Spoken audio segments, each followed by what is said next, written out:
Hello बच्चों, कैसे हैं आप लोग। आज मैं आपको हंस की कहानी सुनाऊंगी। एक बड़े से तालाब में हंसों का एक पूरा परिवार रहता था। वे देखने में बहुत सुंदर थे। उनका रंग सफ़ेद था, उनकी गर्दन लंबी थी और तालाब में तैरते समय वे बहुत ही सुंदर दिखते थे। वैसे तो वे शांत स्वभाव के थे, पर तालाब में दूसरे जानवरों की उपस्थिति उन्हें पसंद नहीं थी। वे समझते थे इससे तालाब का पानी गंदा हो जाएगा और कहीं इससे उनके सफ़ेद पंख भी न गंदे हो जाएं। तालाब से कुछ दूर पर बरगद का एक बड़ा सा पेड़ था। उस पर बहुत सारे कौवे रहते थे। वे दिन भर काँव काँव चिल्लाते और आपस में खेलते। बारिश के दिनों में जंगल में जब छोटे छोटे गड्ढों में पानी भर जाता, तब कौवे तो उसी से अपनी प्यास बुझा लेते। पर गर्मियों के दिनों में तो हर जगह पानी की किल्लत हो जाती, सब जगह पानी सूख जाता। तब कौवों को भी तालाब के किनारे ही प्यास बुझाने आना पड़ता। हंस बड़े स्वार्थी थे। वे प्यासे कौवों को भी पानी नहीं देना चाहते। कभी कभी कोई कौवे का बच्चा कीचड़ में गिर जाता तो वे बड़ी ही घृणा की दृष्टि से उसे देखते थे। कौवों का काला रंग उन्हें बिल्कुल पसंद नहीं था। एक बार एक बड़े हंस ने कौवों को चिल्लाकर भगाने की कोशिश की। तब एक कौवे ने कहा, भाई तुम मुझ पर इतना गुस्सा क्यों करते हो? हम भी प्यासे हैं। थोड़ा सा पानी अगर हम तालाब से पी लेंगे तो तुम्हारा क्या बिगड़ जाएगा? आखिरकार ये तालाब तो सभी जानवरों के लिए है। तुम हमें क्यों भगाते हो? हंस ने बड़ी ही घृणा की दृष्टि से कौवे को देखा और कहा, काले कौवे, तुमने कैसे ये सोच लिया कि ये तालाब तुम्हारे लिए है? तुम काले हो और तुम्हारी आवाज़ भी बहुत कर्कश है। हम तुम्हें बिल्कुल पसंद नहीं करते। यह सुंदर तालाब हमारे जैसे सुंदर हंसों के लिए ही बना है। कौवा दुखी होकर बोला, भाई हंस, उस ईश्वर ने ही हमारी तुम्हारी रचना की है। मुझे काला रंग और तुम्हें सफ़ेद रंग भी उसी ने दिया है। यह तो सिर्फ रंग है, इसके लिए इतना गर्व क्यों? तुम एक प्यासे को पानी नहीं दे सकते हो तो तुम्हारी सुंदरता किस काम की? काश तुम्हारे तन के साथ साथ तुम्हारा मन भी सुंदर होता। हंस हंसा और उसने कहा, तुम ऐसी बातें इसलिए कर रहे हो क्योंकि तुम्हारे पंख हमारी तरह सफ़ेद नहीं हैं। तुम्हारी गर्दन छोटी है और तुम्हारा पूरा परिवार भी वैसा ही है। तुम्हारी आवाज़ कर्कश है। तुम्हारे काँव काँव से हम लोग परेशान हो जाते हैं। अच्छा तो ये होता कि तुम इस पेड़ को छोड़कर ही चले जाओ।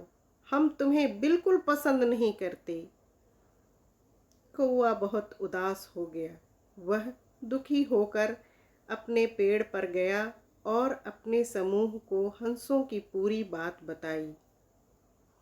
गर्मियों में तो पानी की दिक्कत हो ही जाती थी। कुछ कौवे ने फैसला किया, हम नया ठिकाना खोज लेंगे। रोज रोज इन हंसों की बेकार बातें सुननी पड़ती है। वे हमारे बच्चों को भी चोंच मारकर भगा देते हैं।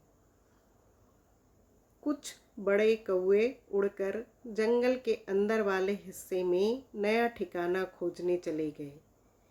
यह तालाब तो शहर से ज़्यादा दूर नहीं था। तालाब बहुत सुंदर था और उसके किनारे घास का एक हरा भरा मैदान भी था। कभी कभी शहर से कुछ लोग वहां आकर अपने परिवार के साथ समय बिताते, खाना खाते और तालाब में तैरते हुए सुंदर हंसों को देखते। जाते समय वो हंसों को अच्छा खाना भी दे जाते। ऐसे ही एक बार एक परिवार वहाँ पर समय बिताने आया। उनके बच्चों को हंस बहुत पसंद आए। उन्होंने अपने मम्मा पापा से कहा क्यों ना हम इन हंसों को अपने घर वाले तालाब में रख लें। उसके पापा को यह बात बहुत पसंद आई। उसने कहा, हाँ हाँ, ठीक तो है, हम लोग इन्हें पकड़ लेंगे। वे एक जाल लेकर आए और हंस के दो बच्चों को जाल फेंककर पकड़ लिया। हंस हाहाकार कर उठे। वे मनुष्यों का मुकाबला तो कर नहीं सकते थे। हंस के बच्चों को उन्होंने गाड़ी की छत पर बांध दिया और चले गए। उधर जो कौवे नया ठिकाना ढूंढ रहे थे, उन्हें हंस के बच्चों के रोने की आवाज़ सुनाई दी। उन्होंने देखा एक पीली गाड़ी की छत पर दो हंस के बच्चे बंधे हैं। उन्होंने उस गाड़ी का पीछा किया। गाड़ी शहर से दूर एक मकान में जाकर रुकी। उसमें एक छोटा सा तालाब था। हंस के बच्चों को उन्होंने उस तालाब में छोड़ दिया।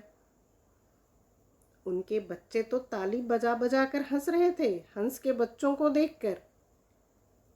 बेचारे दुखी हंस के बच्चे तो खाना भी नहीं खा पा रहे थे। कौवों को ये सब देखकर बहुत दुख हुआ। उनसे बच्चों की उदासी देखी नहीं जा रही थी। कौवे जब वापस अपने पेड़ के पास पहुँचे तो सारे कौवे सहमे हुए थे।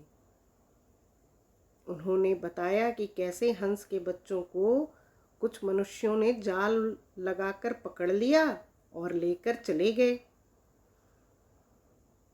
सब कौवों ने जाकर हंसों को देखा तो रो रो कर उनका बुरा हाल था। वे अपने बच्चों की याद में रो रहे थे। कौवों ने सोचा क्यों ना हंस के बच्चों को बचाया जाए। 10-12 बड़े बड़े कौवे 2 लकड़ियां लेकर शहर की तरफ गए। वे जाकर उस मकान के पेड़ों में छुप गए। जब रात हो गई तो उन्होंने हंस के बच्चों को कहा, तुम ये लकड़ी अपने चोंच में दबा लो, हम तुम्हें उठाकर ले जाएंगे और अपने घर पहुंचा देंगे। हंस के बच्चे बड़े खुश हुए। उन्होंने लकड़ी चोंच में दबा ली। कौवे उड़कर उन्हें शहर से दूर एक पेड़ के पास ले गए। रात भर वे उस पेड़ पर रहे और हंस के बच्चों को खाना खिलाया। हंस के बच्चों को आज कौवे बहुत भले लग रहे थे। वे चैन की नींद सो गए। सुबह उठकर कौवों ने उन्हें वापस तालाब में पहुंचा दिया। अपने बच्चों को सही सलामत देखकर हंसों की खुशी का ठिकाना नहीं रहा। उन्होंने अपने बच्चों को गले से लगा लिया और कहा, ये कौवे तुम्हारे साथ कैसे हैं? हंस के बच्चों ने पूरी बात बताई, कैसे कौवों ने उनकी जान बचाई है आज। बड़े हंस को अपनी करनी पर बहुत पछतावा हुआ। अभी तक वह उन्हें कुरूप होने के कारण घृणा की दृष्टि से देखते थे, पर उनके विशाल और दयालु हृदय की उन्होंने सदा उपेक्षा की। हंस ने कहा, हमारी सुंदरता तो हमें मौत के मुंह तक ले गई थी, पर तुमने हमारे बच्चों को बचा लिया। मैं अपने खराब व्यवहार के लिए तुमसे माफ़ी मांगता हूँ। मैंने तुम्हारे प्यासे बच्चों को पानी तक नहीं दिया, पर तुमने हमारे बच्चों को अपनी जान पर खेल कर बचा लिया। कौवों ने कहा, हम लोग तो नया ठिकाना ढूंढ रहे थे। हमें एक तालाब भी जंगल के किनारे मिल गया है। तुम लोग वहीं चले जाओ। तुम वहाँ सुरक्षित रहोगे और मनुष्यों की नज़र भी तुम तक नहीं पड़ेगी। हंसों ने कौवों का बहुत धन्यवाद दिया और सुरक्षित जगह पर चले गए। बच्चों, इस कहानी से हमें क्या शिक्षा मिलती है? हमें अपने बाहरी रंग रूप से ज़्यादा अपने मन को सुंदर बनाना चाहिए, है ना मेरे छोटे दोस्तों? Thank you. Bye bye.